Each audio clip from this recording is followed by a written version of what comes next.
excellent at throwing an axe. He could take a long handle axe and from 10 feet away, he put it in a 4x4 post. His name was Miloway Jones.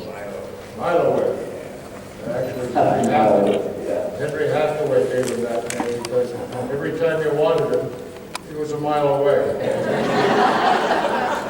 So anyways, I call him, or whoever was in the lead, call him, and he would come up, and he saw a snake, he'd take his axe out and whack. And when we were coming back to the Chaparral set, and we've been away for it a few days, it wasn't as big as open it is now, but there was a shed in the back where we kept equipment and stuff. I would always send him in there to clean it out and clean anything around the set before we came in and started working there, because he was excellent at cleaning out snakes, also brush. There was a time in the Sabino Canyon we were working, it's a state park, and you're not allowed to cut anything. That's the rule. So I'm over by the camera doing some things, I did boom, boom, boom. I said, oh my God, my other way's cutting some brush. So by that time the ranger also heard him, and he ran over the mile away. He said, what the hell are you doing? You can't cut brush. He said, I'm just thinning it out so the little stuff will grow. The ranger brought it and we went on. That's the snake story. Anybody else? Yes, go ahead. Susan, we were wondering how your father scored the series. Did he have the film in front of him as he wrote music for each scene, or how did that work? Some of the folks, some of the folks in back have asked if we repeat the question so everybody can hear. And so the question is for Susan, how did your father score the High Chaparral? Did he have scenes in front of him, or what was the process?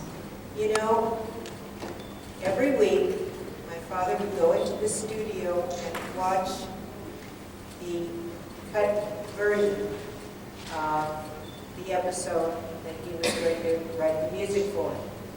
And he timed every scene that he felt was appropriate to have music behind. In doing so, the music editor then wrote down the timing of that and where it was going to be placed, how long the cue was. And she typed it up. Actually, at the time, I was typing up the cue sheets. We call them cue sheets. And sent them home with me to my father. And he would write the music. At that time, later on in years, many composers get the film at home, video of the show, so they can watch it over and over. And unfortunately, at that time, it was not available. So my dad had to go into the studio and fortunately would remember, along with Edna Bullock, what scenes they were and how long they were. And he would proceed to write. And I would hear him all hours of the day and night, writing in the back room with his little upright piano. And even though he wrote with the upright piano, he could hear all of the orchestra in his head. And that's what a great musician composer does. And he wrote all of the parts down, he wrote all of the score, and when he got to the stage, it was the first time he would hear it with a full orchestra. It was quite a wonderful feeling. And if anybody ever hears an episode of any television without music, you'd be amazed what the difference is and how it adds to not only the story, but to every character. I mean, you know, Manolito had the greatest music ever because Harry loved Manolito. I sang it at all the bars. Yes, you did. You did. And Don had a beautiful love story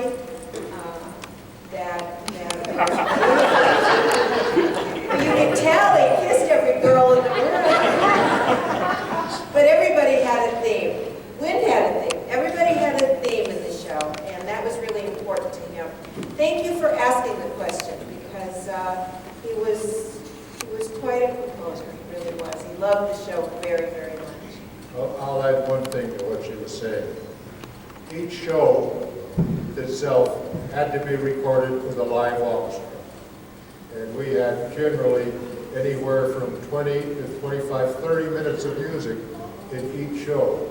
So that was always new and always recorded for that particular show. We weren't allowed to take music out of other shows and track it, as they call it. This was all live music.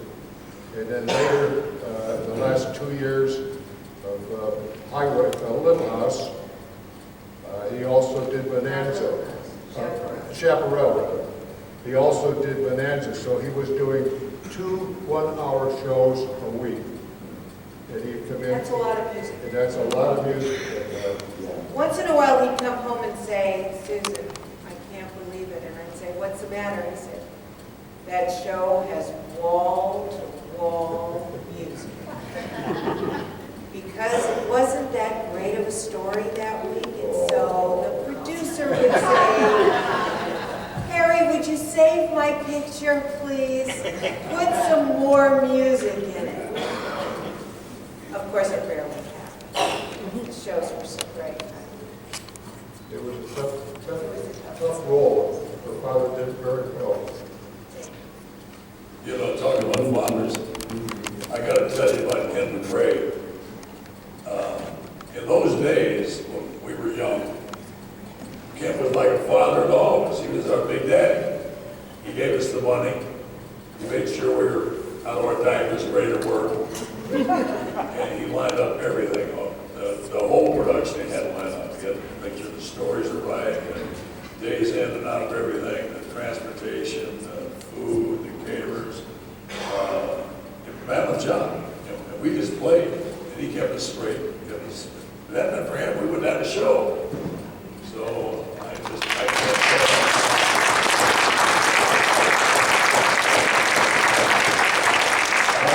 I would get extra dialogue. Cam would say, my guy would never say that. And I'd say, well, I'll take that. And Life Erickson would say, I'd never say that. And I'd say, well, I'll take that line. Little did I know that they would walk to the stretch out and get inside and be driven home about an hour and a half earlier than I was, because I had taken their lines. And in the second season, I distinctly remember the second or third show, I said, I don't think I'd say that. I got home early for a change. So Rudy took your line. Yes. That's about that. Yeah, well, man. Working with Ken it was such a schooling, such a treat. It just reeked of such professionalism. You do all the tricks. Yeah, you do all the tricks and kept everything under control. And this is a group of, I don't know, what, 70, 80 people? We rented 120 hotel rooms. So when we moved into a spot, we kind of took it over. Just to back it up, following through on one of Don's stories earlier, we had a director, Bill Whitney, who was working, and we were then staying at the Desert Inn and another hotel across the street here in Tucson. And Bill Whitney, who had been around and done a lot of big movies, and came to me and says, my bathroom's backed up, it won't work. So I got on the phone and called the hotel, talked to the manager, and I said what the problem was. Well, next morning, Bill Whitney came out again, he says, my bathroom still doesn't work. Well, that irritated me some, so I got in the car and I drove into the manager and threw her out. And I said, this is not acceptable. And she says, well, you know, I can't call a plumber in on the weekend, it costs too much. And I said, well, you better call her in, or otherwise I'm moving out. And she says, no, you wouldn't do that, you've got too many rooms. And I said, believe me, by 1 o'clock, it better be fixed. So I stuck around, and it was 1 o'clock, it hadn't been fixed. So I moved the whole company out, and on Sunday, we went to a new hotel. That's a true fact, and everybody was very happy. Is that hotel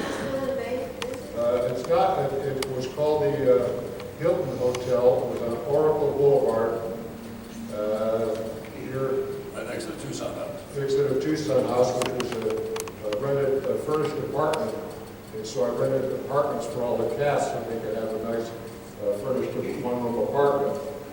And the hotel was near, actually it was a better spot because there was like 5 or 6 different restaurants that everybody could walk to and get a different meal if they wanted it. $9 a night. Huh? $9 a night for that place. Yeah, something like that.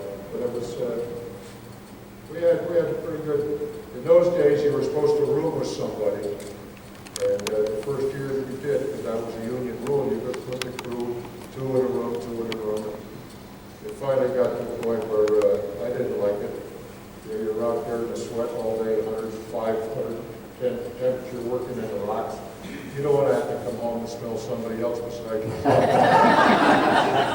And maybe he didn't go for it, but I did. I got single rooms for everybody. It made a much happier. Oh, yeah. The crew was. There's a hotel that had a lot of older senior people. And you'd get into the elevator in the mornings, and someone would go, "Oh, did you hear about Larry?" And you just go, "What?" And this went on all year. And I recall a pool incident where there was a guy with a patient, and there's a little ramp and a handle, and the guy was, I'm going to say, water in a wheelchair. And for the moment, somebody from one of the balconies talked to this guy, and he let go of the wheelchair. He looked up, and the guy said, no. And the guy in the wheelchair just backed into the Oh, gosh, those were the days. Now I can join them. You hear about Henry? He's still around.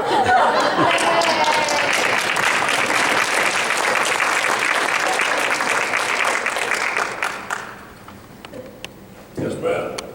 Okay, we're all here because we're all so in awe of all of you, and the storylines have been so incredible, so universal, so timely to what's happening in today's world.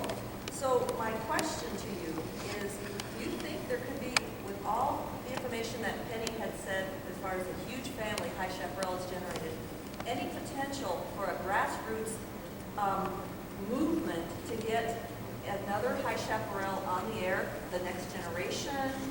Perhaps Rudy, you could be Wynn, who, has this whole, connection, and I don't know. How about me and Henry? For the fans in the back, the question is, with all the interest and support from the fan base, is there potential for a new High Chaparral or a next generation High Chaparral? And so that's the question to our stars. What do you think about that? Well, actually, there was a script written with that in mind. This guitarist who was one of our editors wrote a script, took it to David. David liked it. It moved the time frame up about 30 years. Don was going to be in it. Henry was going to be head of the ranch house.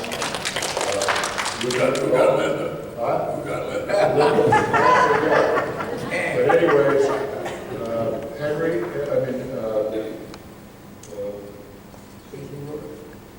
Did he? Vince, I can't remember that.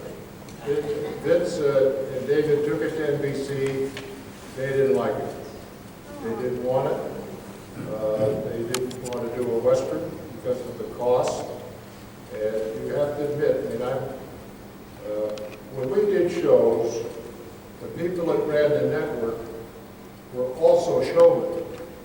They come up through the ranks of the comics, vaudeville, the theater, but they were showmen. In the last 30 years, they're not showmen. They're accountants and lawyers that don't know their ass from a hot rock. You deal with them, and they don't know anything. So for them to do a Western, they couldn't understand that. To digress a little bit, we were doing a 2-hour bonanza with Ben Johnson was going to be the lead and play the father. And a lot of the sons of the whole cast were going to be in it. We shot 2 of them in Tahoe. In the last one, they came to me before it, they said, we've got to be able to save money. And I said to the production people with NBC, I said, well, if we could do 2 shows back to back, you could save money on the sets, you could save money on location. There's a lot of things we could double up on and save money. So it was agreed that we would do 2 shows back to back. So we took the first script into NBC, and you had to go through the ranks of getting it done. And we went in with an outline first. Denny Pettifer actually wrote the script, which who also wrote the High Chaparral. And the lady said, this wasn't the head lady, it was one of the understudies. She said, well, I'll have to know where the act breaks are. And he said, well, it's an outline. You put the act breaks in when you write the script. Oh, no, he said, I have to know in the outline where the act breaks are going to be. So he had to go home and phony up act breaks, which never meant anything, because they weren't going to be that way anyway, but we had to go through the process of doing all this. We finally got down to the head woman, who was... Don't say it. Well, anyways, We all know. we went in with a meeting with her, it was supposed to be the final meeting. And she said, well, there's all these sons and stuff in here. She said to David Dorton, can't you get rid of some of these people? And David says, well, that's the story. It's the father and the 3 sons. She said, oh, I didn't like that. I don't like any of that. And David said, didn't you ever see any of the original Bonanzas? No, and I don't want them. Well, this is the person you were dealing with. So finally she gave us approval to do the script. So David Dorton said, well, what about the second script? Did we start working on that? Because we're supposed to do, our grant contract says we're going to do 2 back to back. So she says, well, I didn't know about that. She says, let me put it to you this way. Do you want to do 1 or do you want to do none? That's what you get. That's what you get. That's the mentality of the, she was a real hatchet person. Later in the trade papers, there was a little ad about this big. It read, NBC, ding dong, the witch is dead. Never signed by anybody. But everybody knew who they were talking about. But as I said, it was not feasible to get an okay to do it. Did you kiss the witch?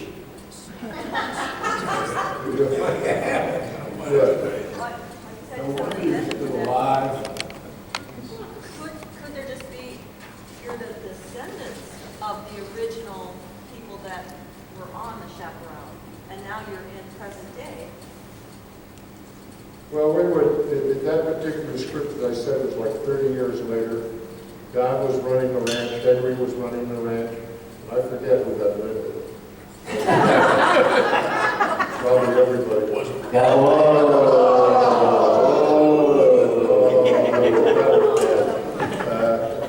No, it Must be was, the scooter that... you know, we had cars, you know, the old cars and stuff, and it was going to be entirely different. You can't repeat what you originally had and put new people in.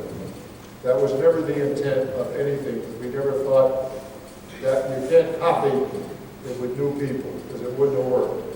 Because everybody loved the cast that we had, and to say, okay, he's out, and someone else is going to be Monolito, it would never have worked. No. Because it just wouldn't. And that was never the intent. It was to take it 30 years later, still having the ranch and the whole thing. The ranch house that exists at Old Tucson, which some of you have seen, but the people who go there tomorrow, that ranch house, of all the westerns that were done in the 50s and 60s, this is the only homestead that still exists. All the rest of them have been torn down, or not fires or whatever, but this is the only original homestead that existed today. Could we do Little House Comes to the High Chaparral? Oh, Stan. This is our friend Stan Ibar, who is an actor friend of ours. He was kind enough to drive me over here, because I couldn't drive with him over. But he's been a good friend for a long time, and he did do Little House for 2 years. He's a good actor. Hi, Stan.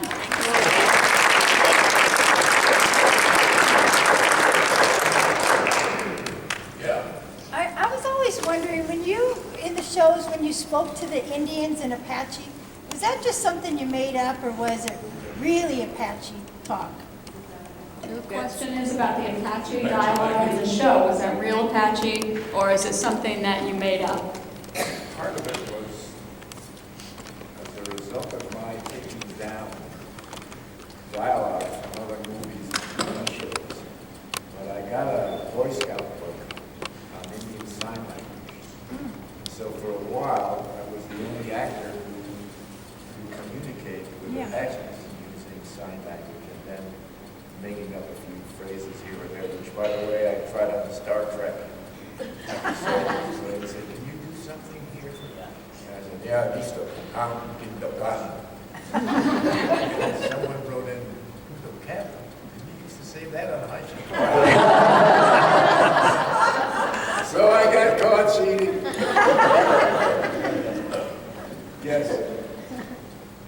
I just want to say I'm glad to be here, and I love the High Chaparral. Me and my husband watch it every day on INSP. And I would like to know, did the cast get along like they did when they had Manolito and Buck keep getting out the jailhouse to play a joke on Mark? Did y'all do jokes on each other off the screen as you did on the screens? Yes, we would watch dailies after we shot, and the next day we'd go in and see the dailies. And we would see what Cam would do to us. We'd say, "Hey, boy, we really had fun." He'd put his arm around each of us and then give us a squeeze. At this point, we were like, "Hey, you're good." Out of the scene. It was just Cam, and it was like, "Oh, okay." Or working with Cam in the scene where we're both in jail, looking through the bars. Cam keeps on standing where one of the bars wipes one of his eyes out, so he just sees one eye. I have two eyes open. I go the next day, and I couldn't take my eyes off Cam because he was always with his one eye. But he could, but he was a master actor. He worked with great people: Gary Cooper, Clark Gable, Spencer Tracy. He had a fabulous career. There was also a scene that I can recall seeing Life Harrison come in and be the brother of Greta Garbo.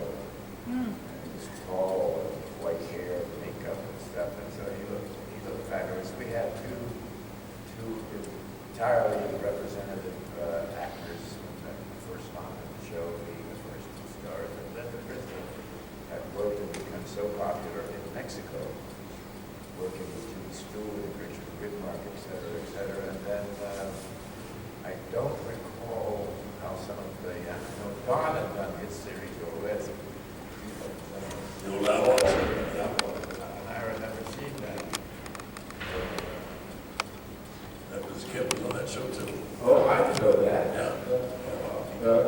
In past, I watched the Western Channel all the time, and there was a movie on the other night, and I can't remember the name of it out there today, but at the bottom of the screen it said, "And introducing Linda Crystal." So it was shot in Mexico, one of the first film that she ever did. And also Rudy Acosta, who was in the early shows, he was very popular in Mexico. He received many awards equivalent to Academy Award in this country. He received it in Mexico. It was a very fine actor. And at one point, the first year, he came to me and he says, "I've got 3 days now that I'm not going to be seeing. Can I go to Mexico?" So I said, "Yes." He said, "Can I borrow some money because I'm broke?" So I gave him advance on his per diem. And he went to Mexico, down in Nogales, went into the first bar that he got to when he got down there. Enjoyed that, decided to go to another bar. But by now the band was with him. So they followed him down the street to Nogales into the next bar, out down the street into the next bar. 3 days later, 3 taxi cabs shows up in front of the hotel. Henry falls out onto the sidewalk. I had to pay for that day for Dad with the two, we were thinking the two musicians, because they played all the way back in Nogales. Then I had to pay them to get back to Nogales, so, but I deducted it all out of his future pay. It all worked out, but he was a character. Yes, he was. That was the time when everybody was going on those, not subways, the long cars. Stretch outs. Stretch outs and camp and, Rudy? Ted? Kent would say, so-and-so on this one, so-and-so on that one, and Rudy on the spear, you sit in the second row. That was on the pilot. That was on the pilot. Yeah, I said, Rudy, you and your beer get in this car. And we had a rule that was no drinking on the set, but it was a rule, it was a rule for many days. And also, I said, no drinking on the set, but at the end of the day, when we say wrap, I had one guy that opened up some jockey boxes on one of the trucks, and there's was all the booze and the stuff, and we all stood around and had a drink at the end of the day.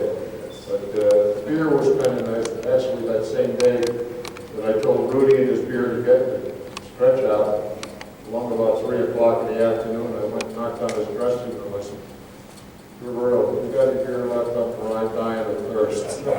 We went in the dressing room and shared a beer. There used to be French doors, half a door, French doors or Dutch doors. And on occasion, when it was time for us to go to location, you would knock on Rudy, and the door would open, and Rudy would be standing like I'm here. And then they'd be talking to Rudy, and then you'd hear, he'd open his beer. And he'd turn, he'd look at them, and everything you hear about it. There was always a joke about aiming a rifle or doing something, and then all of a sudden, finish drinking it. He was a fine actor. He really was. Right. We had no problem, I did anyways, anybody in the cast. They always showed up on time. We played hard and we worked hard. And at night we did celebrate and have a few drinks.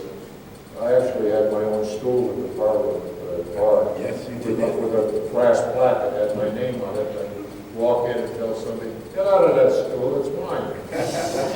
But, as I say, during the day, we worked hard. It was, when you consider 5 o'clock in the morning, you come out of the hotel room, and it's 106.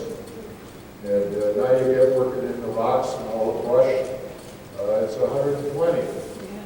We fed everybody salt pills, and by the ton, to help them. Also, was a rule that the medic had a big bucket, and it had ice in it, water, and I think it was called witch hazel at the time. And they poured that in there, and we had it soaked in rags in there so that you could put them around your neck to keep cool or wipe your head off, because it was hot. I never wore a hat. I never put on sunscreen, and the reason I'm wearing a hat today is that I got problems that I've got to get fixed because of the sun that was just giving me cancer in the head. As I said, we all had a good time. Hey, It was Rudy, a fun show. We were all happy. what was it like for you to, And I'm Linda sorry. Cristal, who in a heavy wardrobe, never complained once.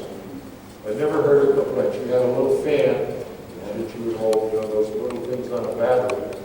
And she had her hairdresser and makeup person. That wardrobe was so, So heavy and hot, and we would, when she wasn't in the scene, she'd go in her dressing room, which was fine. But when we had to shoot the scene, because of the sound quality, we had to turn the generator off in her dressing room, or all the dressing rooms, so we could get the scene shot. So many times we say, okay, let's do it again, and it'd be 20 or 30 minutes, but the generator wasn't on, so she not only had to wait on the set, but also wait in her dressing room. But never a word of complaint. One year there was Lana Turner's light man or cameraman came on set that took a little too long. All of a sudden, Well, the 6-day show went to 7 and 8.5 days. yeah, well, he was a lovely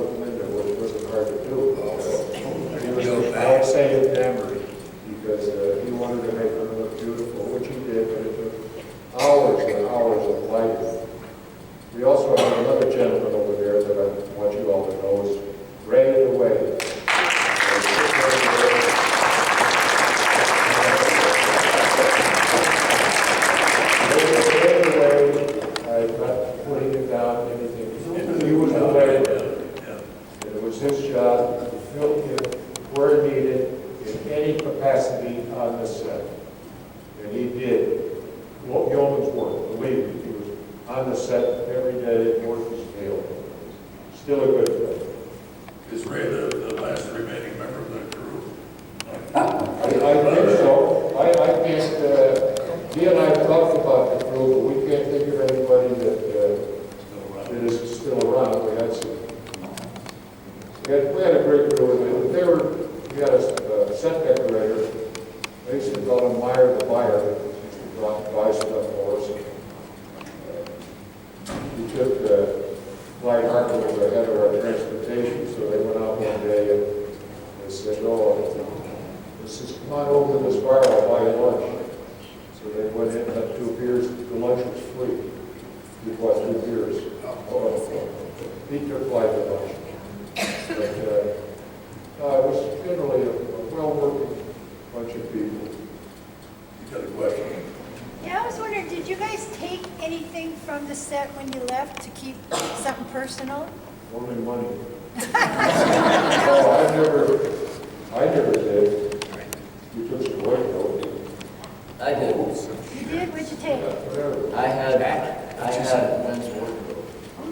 Everything that you see in the pictures we have. I had the shirt, the beads, the moccasins that had the French on them. You still have them? No, but my house burnt down and everything burned out. But I had it. I sold it. I did sell it. I actually sold all the wardrobe after the show was over to Shelton, to probably see tonight, tomorrow, or Tucson. He was head of Old Tucson, and he bought all the Mexican wardrobe, all the, anything that we had left over, he bought at the end of the show, and put it in his stock library of costumes here, wardrobe costumes, and that was all lost in the fire. Oh, man. The only thing I ever got out of Bonanza, I have one of the front door knockers, the little glass door knockers, from the set. I never took anything from that. Michael, Michael. Michael out of Bonanza took everything. Ken Cole, who was head of production for Bonanza was finished. He was an old rock man. Rudy, we'd like to know what it was like for you. You were 19, I think, when you joined the cast. What was it like for you to join? That cast was very well established. They've been working together for years, and you were very young. I think that was your first really big break. Yeah, it was my first job. Yeah, and so that must have been, there had to be some challenges coming into a really well-established group like that. You know, you would think there would be, but like I said, these guys, they've been there and done that.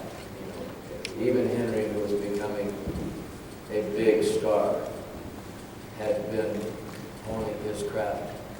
And he was already a wonderful actor. The show didn't make him a wonderful actor. He was a wonderful actor. And then the rest of America got to find out who he was. They had all had wonderful careers. So you would think that there would be issues, but there wasn't. I mean, I was too young to even realize other than this was an acting job that I had gotten. That's what you train for, to get acting jobs. And I just got a very lucky break. And then I walked into a group of people who were very secure within themselves, who knew how to work. They were threatened by me. They just kind of, everybody. Henry was the first one to greet me the day I arrived on set to have a wardrobe fitting in Tucson. I used to have a picture which also learned up of him coming to my dressing room and greeting me, shaking my hand. Andy, the wardrobe guy, was standing in the background. That was the kind of reception that I got from everybody, support. And you know that they like you when they start playing practical jokes, which they did. They had no conscience about Would jokes. you share a couple of them? No, can't. They're X-rated. But believe me, they are masters of the practical joke. Starting at the end of the table. I've always heard there were poker games. Did you play poker? No, I didn't play poker. I drank with them. Roberto Contreras felt it was necessary to teach me how to drink tequila. As if I didn't already know, he was just he wanted the drinking part, that's what she got. But this was, well, Ken's right, it was a hard-working crew. I mean, very hard-working and extreme heat. There were people passing out on the set, especially if we go out into the desert. Now, Collier used to faint on occasion. Henry Darrow did too. He did, yes. I guess he did. But it was extreme. And everybody was out in it. And then in the evenings, everybody partied hard, except Henry. He was always a good guy. He would go to wherever he was going to get private, cool off, and who else? That's about it. But yeah, it was a very knowledgeable group. It was a knowledgeable. I mean, I actually said once I should be paying them because I was learning my craft and I was getting paid for it. You know, learning it by doing it, but also from the advice. I remember my opening episode when lunchtime I had my plate full and Henry walked by and said, "Don't eat all of that," because I had a big scene after lunch, and it was with him. I said, "Why?" He said, "The blood digests and you won't remember your lines." Oh, yeah. And I ate, and we get to doing this scene, and I couldn't remember a thing. I mean, that's just experience that we passed on to somebody who said, "No, not me." Well, me, yeah, it happens. So just little things like that always happened from day one. It was a great experience. You couldn't ask for a better first job ever. With a great group of people. You know, I just want to mention somebody who we've lost in the last year. Two people. One who we just lost right before we came here. The wonderful Bill Hammerman, who was the casting director for High Chaparral, passed away.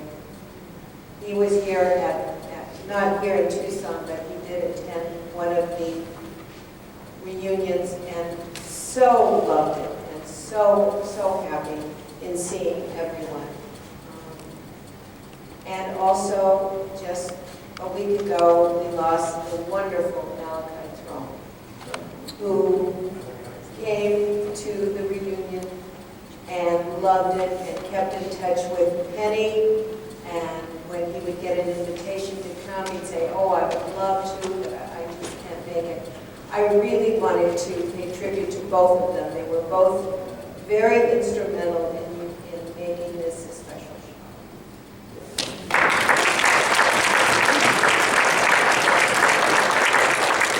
I got a couple of good Bobby Hoy stories, little quick ones. In those days, we always used to make pretty good, not on the set, not at work, but after work, we would get in there and give it hell sometimes. And we'd get it Saturdays, we'd get in, get cleaned up, get ready to go out. One night, Bobby and I, we all dressed up, we're going to get to town. And we go in the bar, and we sit down, and we have to break, it's about 7:30, 8. I got a drink, Bobby got a drink, we're kind of thinking, what are we going to do tonight? Man, we're going to have fun tonight. And about that time, David Dorthorpe walks in, our producer, biggest guy in the show. He says, "Hi, boys, how are you?" I said, "Fine, Mr. Dorthorpe." He says, "Can I have a drink to you guys?" And we went, "Oh, Jesus."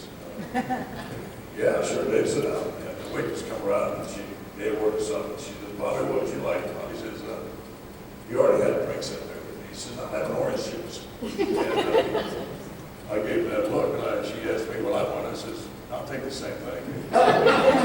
So she comes back, and we talked a little while today. Bobby looked at his watch, and it's only about 8:15, and he says, "Oh, boy," he says, "it's bedtime Saturday nights, I go to bed early." He says, "I'll see you." He got up, and he walked like this.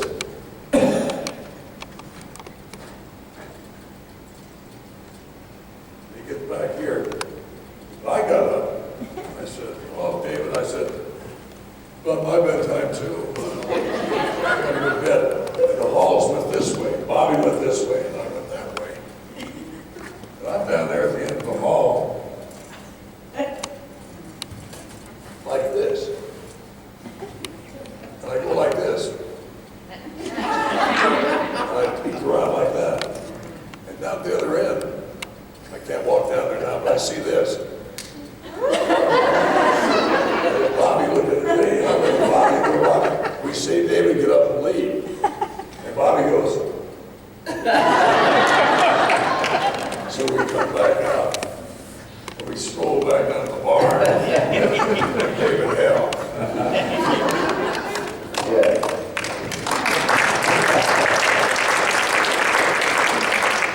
Incidentally, not trying to single out anybody who's any better than anybody else, but Bobby Boyd was extraordinary. He grew up on a horse ranch in Northern California. He got into the stunt business in the late 40s. He doubled, Tony Curtis on every show that Tony Curtis did. He doubled a lot of people. The true person of a stuntman, if you're doubling a lead actor, you never, as you come by the camera, you turn away. You may look like them in wardrobe, you may look like them physically, but you don't want anybody to see your face because you're not the same as Robert Taylor might be, that Henry Wills always was. So the true professional stunt people are a breed all their own. Unsung hero. They're never given credit for what they've done in the industry. Al Needham got an Academy Award this year for his work. And he was one of the best stunt people that became a director and producer. But all the stunt people worked hard. They laid it. If they were doing a scene in a saloon fight, they choreographed it like you would a dance number. Now that may sound silly, but everybody, all the stunt people know where everybody else was going to be. So there was no any overlap or anybody got in anybody's way. And they were always wonderful to work with. On one occasion, just quick, we were shooting a scene in the pilot, and Chuck Hayward was playing an officer in the cavalry. And he was a wonderful rider. But as he came up towards the ranch, his horse got spooked and bucked and threw him off. And he lands on the ground about 10 feet from it, and he lays there motionless. And I was tempted to run out to him, but I couldn't do that because they hadn't cut the camera yet. You know, you got to wait till they say cut. So finally when they said cut, I ran out because he's laying there. And I said, "Are you okay, Chuck?" He said, "Yeah, I'm fine." He got up and I said, "Why the hell did you just lay there motionless?" He said, "If I don't move, the horse will step over me.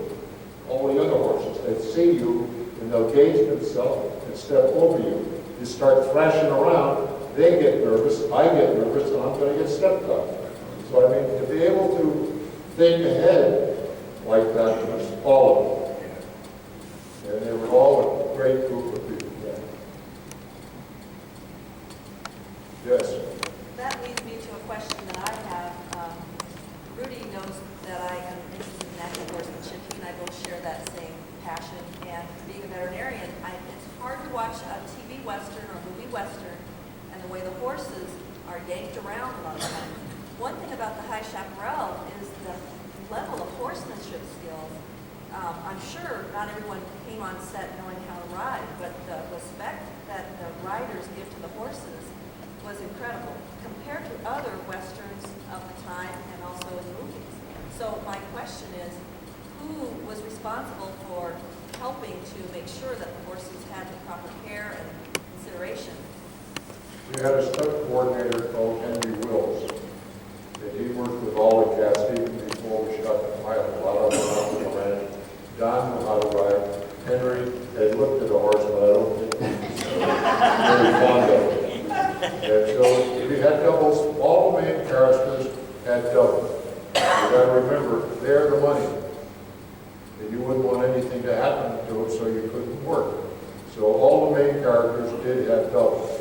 Don Collier didn't have them because he rode perfectly. Bobby Hoy was an excellent rider. So a lot of the bunkhouse people did not have doubles. But Bobby Hoy, for instance, and I'm not trying to take anything away from Henry, but if he was riding in a big group scene and Henry was riding, Bobby would always be close by Yeah. So if Henry's horse got a little out of whack and wanted to take off, he could ride up and ride it back. Yeah. So there was always that protection. You always protected the stars.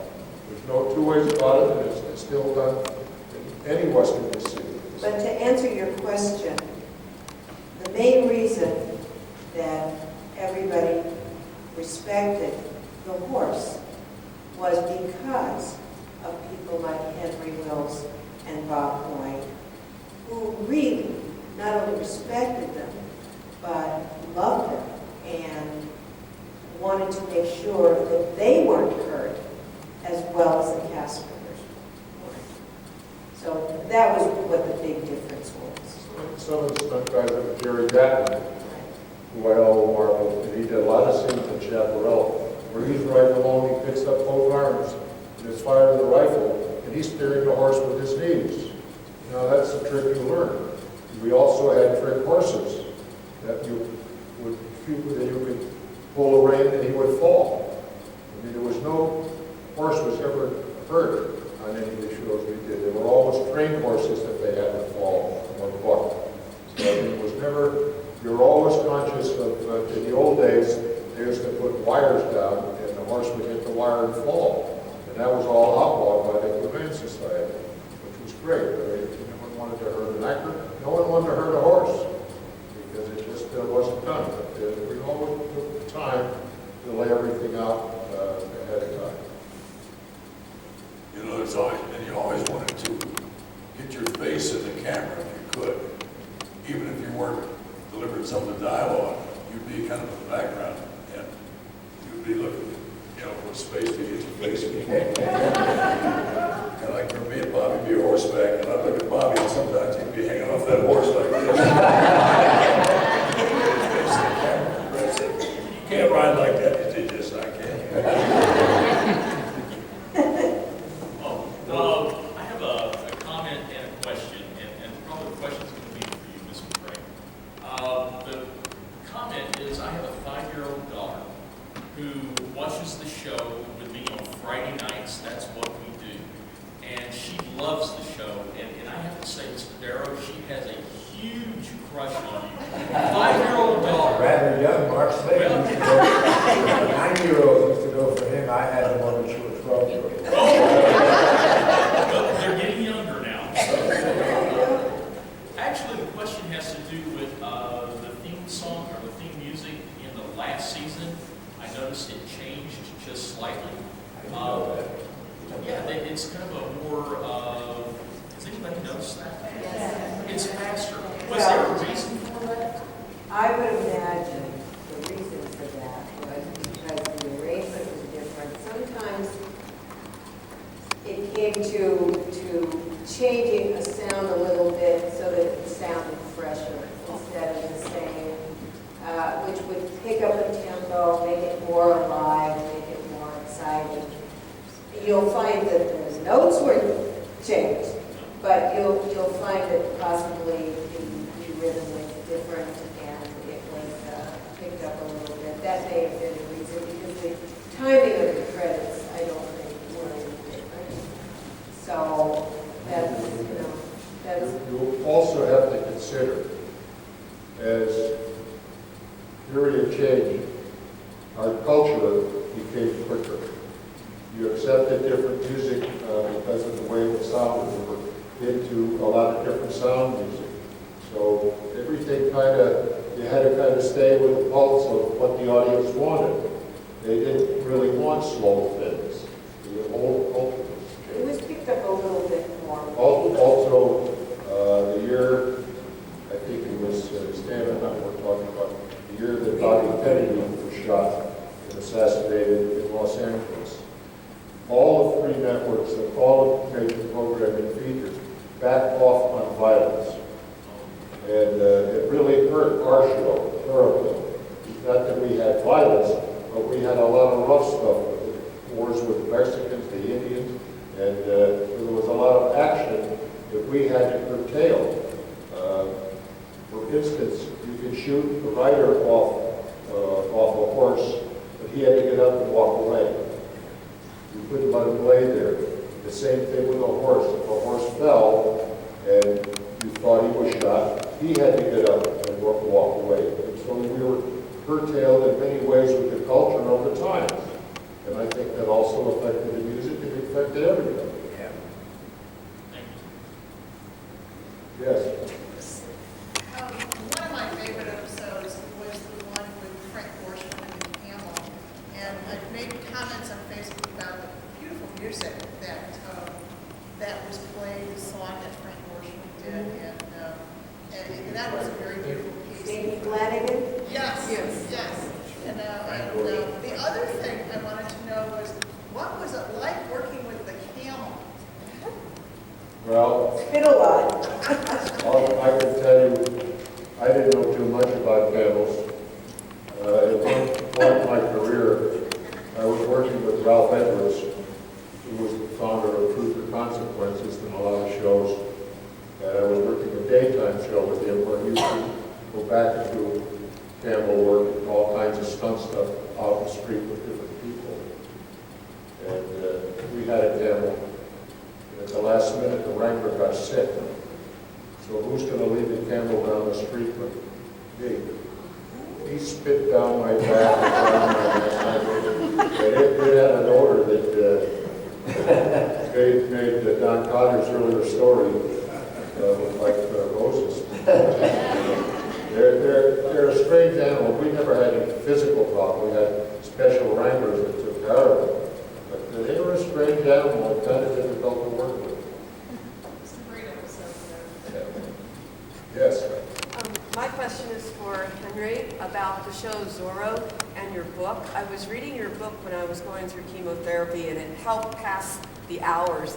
And I was sitting in my chair as the infusion was going, and I turned the page and I saw a photograph of you and the actor A. Martinez. And I had the hugest crush on you, and then when I was 15 on him. And to see the both of you together, it just startled me.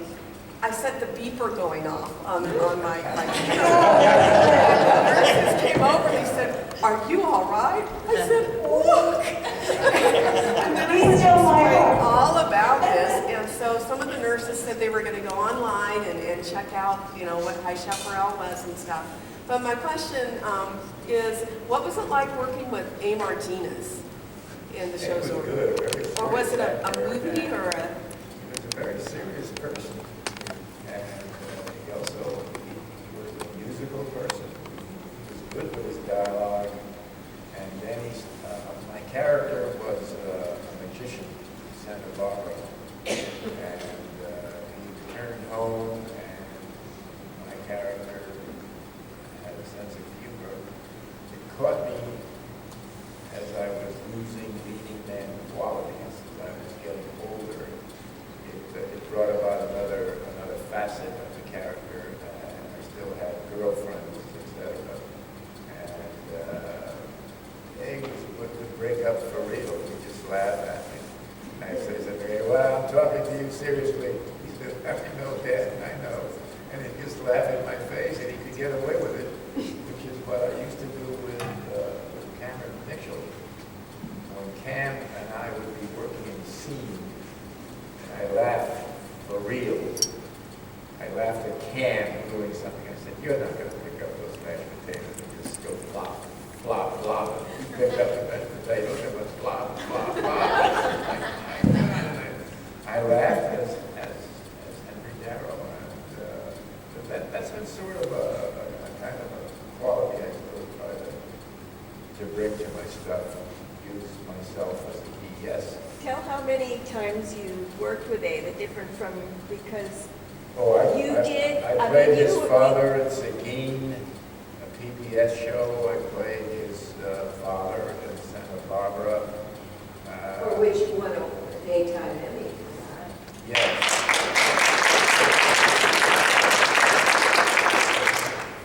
And the Seguin episode was a good one. And at that time, Latins were being allowed to get major roles, and I know at one time one of the networks were thinking Gilbert Roland and Henry Darrow and his son playing detectives. But they already had a Mexican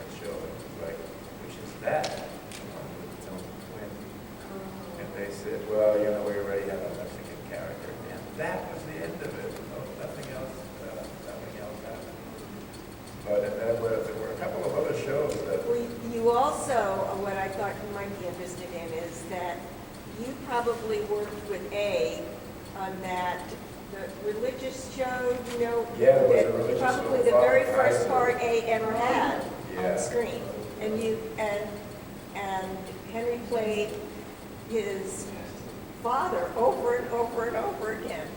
yeah, but it was a good run. I think I played his father 4 times at least. Yeah. Thank you. Going back to your laugh, there was no better laugh than in the pilot where you came out of the balcony. Oh, yeah. That was sitting there. That was the best laugh of this case. From that point on, be something. Oh, yeah. It was amazing. And one of the things in the first scene I had, everybody in the ranch was in the front of the fences shooting, and nothing happened. And then came the solo shot where I saved Life Erickson's life by killing an Indian that was about to shoot him. And in the process, I talked to the gun person, and I said, when I reload, you had to take, the bullet went out, and then you had to reload with another bullet. And I said, what can I do to create something? And he said, well, if you hold it up close to your face, the smoke will come up from the rifle. And that's when Life Erickson said, good thing you came along, thank you. And I said, you're welcome. So you ought to keep your hands up because I don't want to steal your more. I wanted to mention the lady who asked Henry those wonderful questions about A. Martinez is Lauren Levian, who is Henry's wife, and is absolutely the most wonderful actress in So we're going to break for lunch now, and I want everyone to take notice of your schedules, because the next thing up after lunch is the Henry Darrow book signing, and then we'll be back in